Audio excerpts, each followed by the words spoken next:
오늘 하나님의 말씀은 사사기 21장 16절에서 25절까지의 말씀입니다. 회중의 장로들이 이르되 베냐민의 여인이 다 멸절되었으니 이제 그 남은 자들에게 어떻게 하여야 아내를 얻게 할까 하고, 또 이르되 베냐민 중 도망하여 살아남은 자에게 마땅히 기업이 있어야 하리니 그리하면 이스라엘 중에 한 지파가 사라짐이 없으리라. 그러나 우리가 우리의 딸을 그들의 아내로 주지 못하리니 이는 이스라엘 자손이 맹세하여 이르기를 딸을 베냐민에게 아내로 주는 자는 저주를 받으리라 하였음이로다 하니라. 또 이르되 보라, 베델 북쪽 르보나 남쪽 베델에서 세겜으로 올라가는 큰 길 동쪽 실로에 매년 여호와의 명절이 있도다 하고, 베냐민 자손에게 명령하여 이르되 가서 포도원에 숨어 보다가 실로의 여자들이 춤을 추러 나오거든 너희는 포도원에서 나와서 실로의 딸 중에서 각각 하나를 붙들어 가지고 자기의 아내로 삼아 베냐민 땅으로 돌아가라. 만일 그의 아버지나 형제가 와서 우리에게 시비하면 우리가 그에게 말하기를 청하건대 너희는 우리에게 은혜를 베풀어 그들을 우리에게 줄지니라. 이는 우리가 전쟁할 때에 각 사람을 위하여 그의 아내를 얻어주지 못하였고 너희가 자의로 그들에게 준 것이 아니니 너희에게 죄가 없을 것임이니라 하겠노라 하며, 베냐민 자손이 그같이 행하여 춤추는 여자들 중에서 자기들의 숫자대로 붙들어 아내로 삼아 자기 기업에 돌아가서 성읍들을 건축하고 거기에 거주하였더라. 그때에 이스라엘 자손이 그곳에서 각기 자기의 지파 자기의 가족에게로 돌아갔으니 곧 각기 그곳에서 나와서 자기의 기업으로 돌아갔더라. 그때에 이스라엘에 왕이 없으므로 사람이 각기 자기의 소견에 옳은 대로 행하였더라. 아멘. 11월 달도 오늘로서 마지막 날입니다마는 사사기도 오늘로서 막을 내리게 됩니다. 악의 순환의 연속인 이 시대를 보면서 저희들이 배울 수 있었던 것은 이스라엘의 죄악에서도 하나님께서는 늘 그들을 구원하시겠다는 하나님의 11월 달도 오늘로서 마지막 날입니다마는 사사기도 오늘로서 막을 내리게 됩니다. 악의 순환의 연속인 이 시대를 보면서 저희들이 배울 수 있었던 것은 이스라엘의 죄악에서도 하나님께서는 늘 그들을 구원하시겠다는 하나님의 사랑이 내면에 깔려 있다는 것을 알 수가 있을 것입니다. 하나님의 구원이 임한 것은 백성들의 회개가 먼저 있었기 때문입니다. 회개의 중요성을 한 번 더 느낄 수가 있을 것입니다. 사실 성경에서 회개라면은 베드로가 생각나실 것입니다. 그 닭 울음소리, 저희들에게는 평범한 소리같이 들렸지만은 베드로에게는 천둥 소리와 같이 들렸을 것입니다. 회개는 분명히 축복입니다.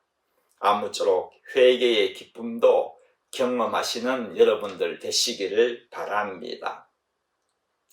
본문 말씀은 베냐민 지파가 이스라엘 총회와 싸움을 하여 패하여서 600명이 도망을 가게 됩니다. 그 외에 모든 베냐민 지파의 사람은 죽었죠.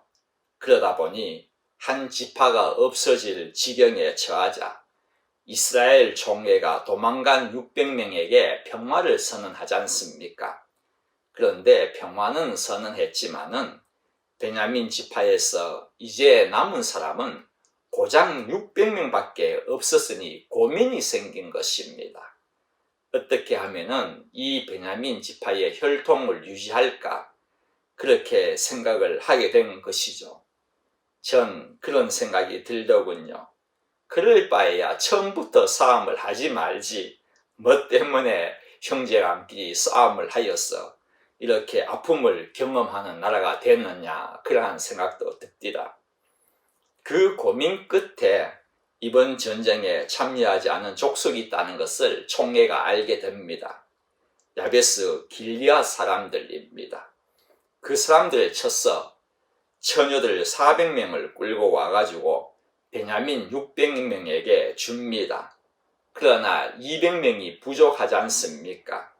그래서 본문에서는 200명을 위하여서 어떻게 처녀를 구할까 의논하게 되는 것입니다. 이렇게 의논하게 된 이유가 있습니다.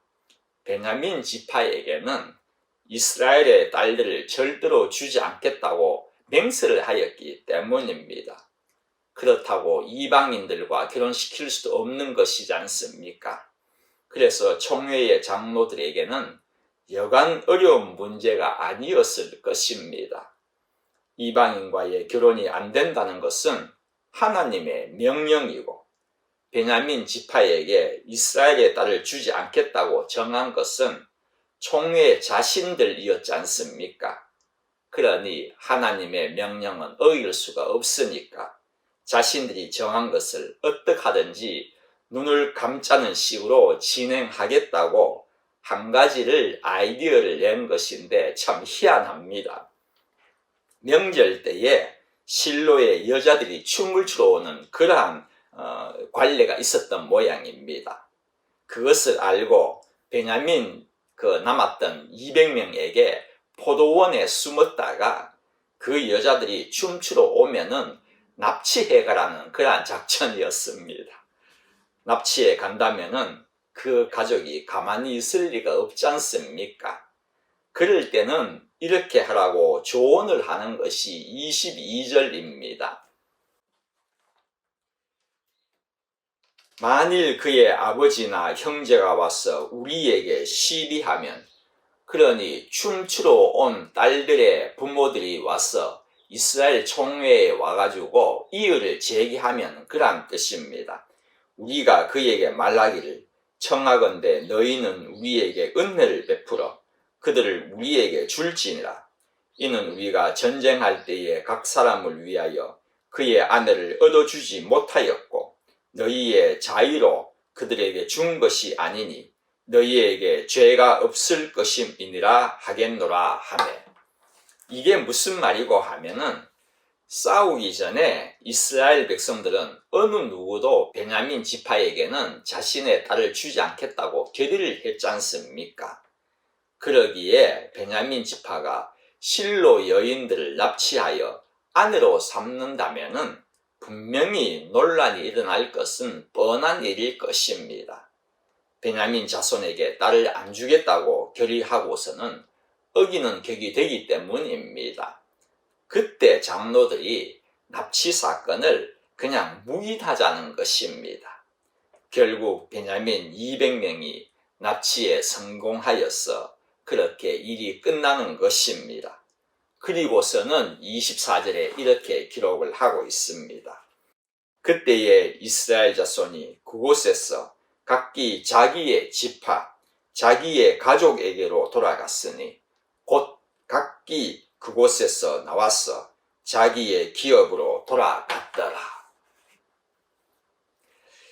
이스라엘의 군인들은 상비군이 아니지 않습니까? 목적을 위하여서 임시로 모아서 군사로 참여하게 된 것입니다. 그런데 목적이 달성되었으니 모두 각자의 집으로 돌아갔다는 그러한 말입니다. 그러므로서 이 사건은 끝을 맺게 되는 것입니다. 그런데 돌아가면서 그들이 뭘 느꼈겠습니까? 전쟁에서 승리했으니까 기쁜 마음을 가지고 돌아갔겠느냐는 것입니다. 저는 그렇게 생각하지 않습니다. 레위인 한 명 때문에 일이 이렇게 커져서 피차간에 9만 명 이상이나 숨졌는데 어떻게 승리했다고 기뻐했겠느냐는 말입니다. 요즘 저는 우크라이나의 전쟁의 상황을 종종 보고 있습니다. 참 마음이 안타깝지 않습니까? 여러분들도 마찬가지이실 것입니다. 세계 군사 2위의 나라와 22위의 나라가 붙었으니 그야말로 다윗과 골리앗의 그러한 전쟁일 것입니다. 군사 전문가가 그러한 말을 하더군요. 군사학에서는 30%가 죽으면은 전멸이라고 한답니다. 저는 이게 이해가 되지 않았습니다. 전멸이라면은 100%가 죽어야 전멸이지 않습니까? 30%가 죽었는데 무슨 전멸이냐는 것이죠. 그런데 그게 아닌가 봅니다. 30%만 죽어도 전멸이 되는 이유는 죽은 자가 30%라면은 중상자, 경상자를 따져보면은 2배나 3배가 나온다고 합니다. 그러니 싸움이 되지 않는다는 것이죠. 지금 이스라엘 민족은 몇 명이 죽었습니까? 40만 명이 동원이 되어서 그 중에서 기록된 전사자만 이스라엘에만 4만 명이 넘습니다. 10% 이상이 죽었다는 것입니다. 이 전사자의 수를 기록한 후에도 또 34절에는요, 싸움이 치열했다고 했으니 훨씬 더 많은 사람이 죽었을 것입니다. 전멸까지는 가지 않았겠지만 게다가 다친 병사까지 합치면은 이스라엘 측도 엄청난 수의 피해를 입었다는 것입니다. 즉 이스라엘의 온 백성 중에서 죽거나 다친 병사가 나오지 않은 집은 없었다는 것입니다. 저는 그렇게 생각합니다. 우리 애가 괜찮으면 옆집 애는 죽었거나 부상자, 장애인이 되었다는 것입니다. 그러니 그들이 이번 전쟁에서 이겼다고 돌아가면서 기뻤겠느냐는 것입니다. 룰루랄라 하면서 돌아갔겠느냐는 것입니다. 이스라엘이 이기건 베냐민이 이기건 누가 이겨도 이 싸움은 이기는 전쟁이 아니란 말입니다. 왼손잡이로 유명한 이 베냐민 지파를 다 죽였다고 이스라엘이 이긴 것입니까? 아닙니다. 12지파가 다 있어야 온전한 이스라엘이 되는 것 아닙니까? 그런데 하나가 떨어져 없어졌으니 왼팔이 없어진 장애인 같지 않습니까? 반대로 베냐민이 이겼다면 이긴 것입니까? 베냐민이 이겼다는 말은 이스라엘 군사 40만 명을 다 죽였다는 뜻입니다. 그러한 이야기인데 한 민족이 아예 증발하는 것과 다름이 없는 전멸 아닙니까? 이번 싸움은 이기는 전쟁이 아니었다는 것입니다. 얼마나 무의미한 싸움이었겠습니까? 아직 기업으로 받은 땅을 전부 빼앗지 못한 지파도 있었을 것입니다. 그 대표적 지파가 지난번에 본 단지파 아닙니까? 이 지파만 해도 아멜렉과 블레셋이 두려워서 모두가 산으로 도망을 쳐버렸는데 죽은 9만 명의 병사들이 이번 싸움으로 죽은 9만 명 이상의 병사들이 힘을 합쳐서 단지파를 도와주었다면 얼마나 좋았겠습니까? 도와주지 못할 망정 우리끼리 싸웠다는 것입니다. 귀한 인명재산만 날렸다는 것입니다. 그것도 모두가 칼을 빼는 전사라고 기록되어 있습니다. 알곡들만 날려버렸다는 것입니다. 여러분, 이번의 전쟁 눈치채셨습니까? 이 총회와 베냐민 지파와의 전쟁은 분명합니다. 하나님의 심판이었다는 것입니다. 하나님의 심판이라는 것은 외부에서만의 압제만이 아닙니다.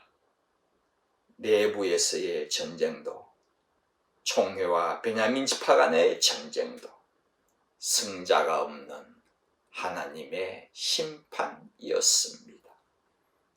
왜 이런 심판이 있었겠습니까? 물론 사사기는 시대적 순서가 아니지만 미가의 사건도 죄를 보았습니다. 단지파의 사건 보았습니다. 레위의 사건 같은 수많은 죄악이 난무한 시대, 이 시대에 대한 하나님의 심판이었다는 것입니다. 이러한 하나님의 심판이 왜 왔습니까? 그 이유를 25절에는 이렇게 기록하고 있습니다. 사사기를 맺는 마지막 말씀입니다. 그때에 이스라엘에 왕이 없으므로 사람이 각기 자기의 소견에 옳은 대로 행하였더라. 사사시대의 후렴구와 같은 자기의 소견에 옳은 대로 행하였다는, 제 멋대로 행하였다는 말로 이 사사기를 맺고 있습니다. 얼마나 슬픈 장면입니까? 그러나 조금 후에 제가 말씀드리지만 희망이 있습니다. 먼저 자기의 소견에 옳은 대로 행하였더라. 이 자기의 판단대로 행했다는 이 말을 가지고 한번 생각해 보려고 합니다. 이 말만을 가지고 생각해 보면은 이 말은 꼭 잘못된 것이 아닙니다. 왜냐하면은 나름대로 옳다고 생각하고 일을 벌렸기 때문입니다.